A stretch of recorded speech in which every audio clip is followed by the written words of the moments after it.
Hey y'all, it's Jay. Today I am just going to be doing a quick update on my ADHD journey. I don't know when the last time I did my update. I'm trying to wait for this message to send so I can save it because I am a voice note girl and I got to keep my voice notes that I send so I can remember what I said. But anyway, back on topic. A few things that I have noticed about my ADHD journey, being medicated, and things that I plan to implement going forward.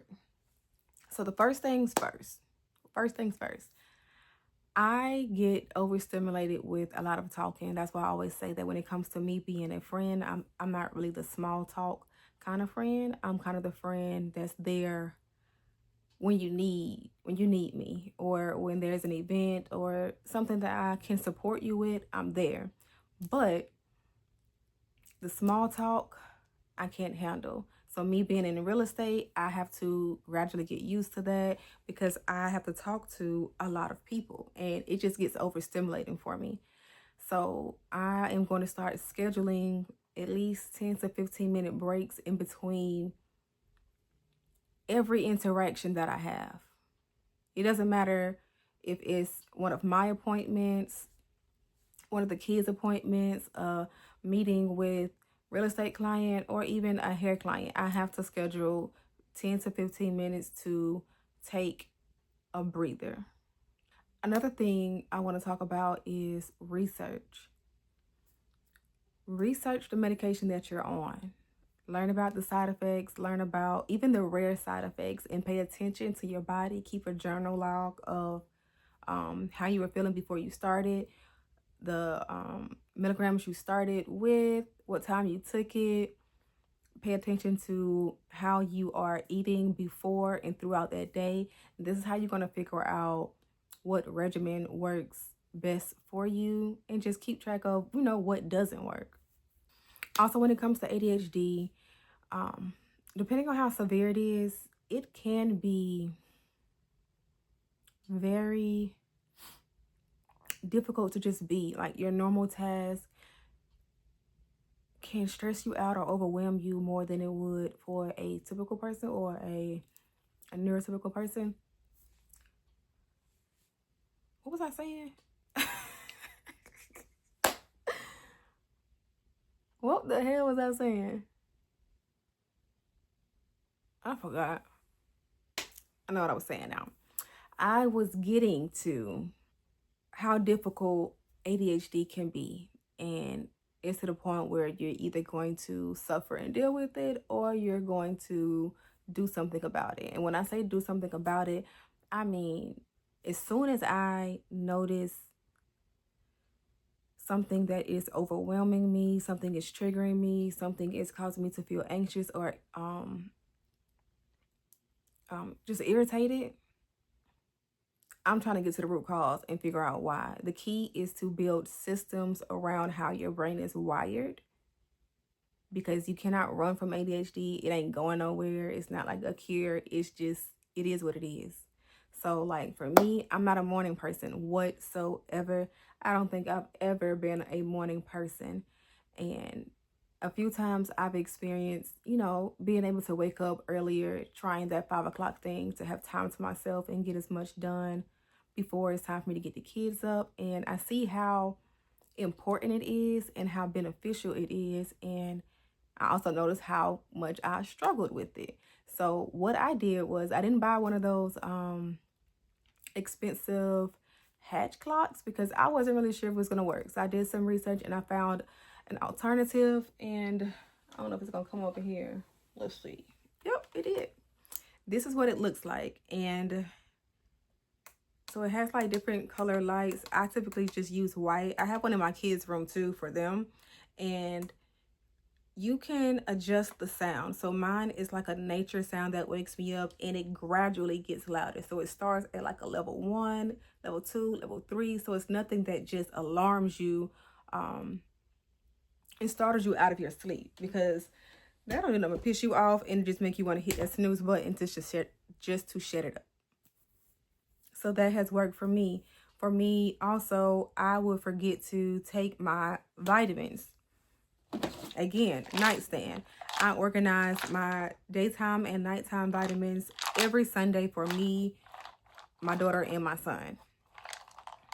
And I keep this by my nightstand because although I will remember to give them there, sometimes I lag when it comes to me. And this is a game changer too. Just keep, you ain't got to go through each pill bottle. The key is to simplify as many steps as possible just to make things easier for us. Another thing that I've done was I have two versions of my skincare routine. So when I'm feeling motivated, I'm having good days, good weeks, you know, I'm going through the whole shebang.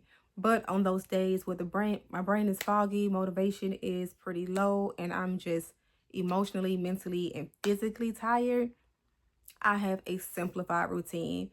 I bought these, I'm probably going to say this wrong, survey. I don't know how to say it. Y'all know what I'm talking about. I'll type it down here, or I'll probably put a picture up here. So I use the face wash, but they also have face cleansing wipes. So on those lazy days, I'm using that wipe. I don't wear makeup anyway, so I'm just using the wipe just to get all the dirt, dust, pollen, whatever has accumulated on my face throughout the day. And then I'm just going to throw a moisturizer on and some sunscreen and call it a day. Too easy. So simplify your routine. When it comes to things that you forget, try to make things as visible as possible. And for me, I am such a routine person. So at one time, I was losing my keys like crazy. I was losing my driver's license, my debit card, and even locking myself out the house at this grown age. Yeah, it was crazy. Climbing through windows, all kind of stuff, just ridiculous. But now, one thing I have changed was my door to the front door. You have to put in a code now, so I don't have to worry about getting locked out of the house or whatever. And then also for my keys and my wallet, they are attached. Oh, I don't have it. Yeah, they are attached, but I keep it in the same spot. It's a purse that I don't even use anymore, that I just hang on the key thing. I don't know why I prefer to do it that way, but I just throw the keys in there. And I do that every single time. So for the most part, I'm gonna say like 95% of the time. So just put things in the same spot so that you won't lose it. What else have I done?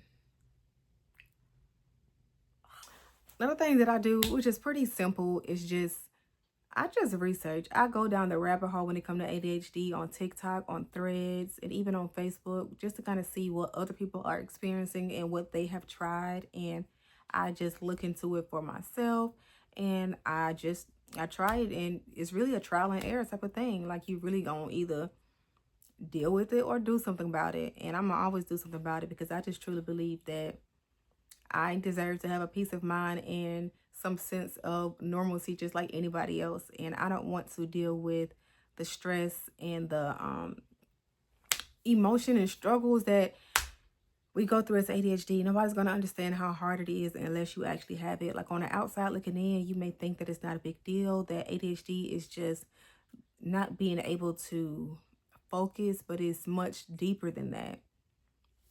Like, I get overstimulated with a lot of talking. I get overstimulated with bright lights. So a lot of times, like even my ceiling fan, it's only one light bulb that is screwed in there. That helps me. At nighttime, I light candles up. I like natural light. I open my windows. So places with bright lights or flashing lights,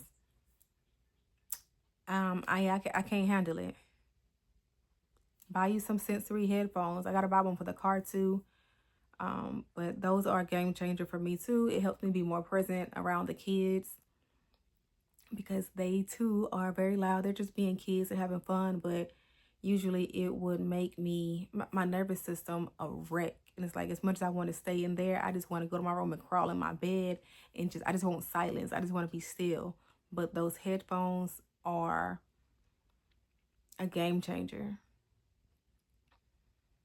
And also, don't feel guilty for needing what you need. Don't feel guilty for leaving an event early. Don't feel guilty for not going to an event. The other day at my brokerage, after we had our meeting, The owner, he took us out for lunch, and I had already had what, 3 meetings, and it was just information overload from me talking to my clients, getting information from the team and the team lead, and I was just burnt out. We went to the restaurant, and I found myself stimming. Like, I'm just rubbing my hands together and I'm just rocking back and forth. Oh, my light went out. That's okay. And I'm just rocking back and forth, and I got my food to go. I chatted while the food was cooking, but I couldn't take it because I was so overstimulated that I could hear. We had 2 tables. I could hear every chatter, every conversation from the people who I was with, and also the other people in the restaurant, and it was driving me nuts. That's another thing that people without ADHD wouldn't understand. Like, that is nerve-wracking. The things that most people can block out, people with ADHD, we pick it up on everything. Like, I could be in my room, I could be in my room watching TV, and you know how those crickets outside just be going in? It drives me insane. Like, the other day that happened, I had to put my headphones on, and that probably wouldn't bother anybody else. But yeah, it's a struggle, but I love talking about it. I started talking about this on TikTok, and when I say the videos just went viral because not many people talk about it, and a lot of women, especially Black women, they get overlooked or diagnosed late, like in their 30s and 40s, when it comes to ADHD, and they just want to feel seen and want to feel heard and want to hear what other people have done just to make life better. And that's why I talk about it on my platforms. I'm pretty much an open book, and I like to help in any way I can. But I'm gonna take me a little mental break because it is 12:34 and I got a webinar at 1 o'clock. So this is that break that I was telling y'all about that I'm gonna take. So I'll talk to y'all later.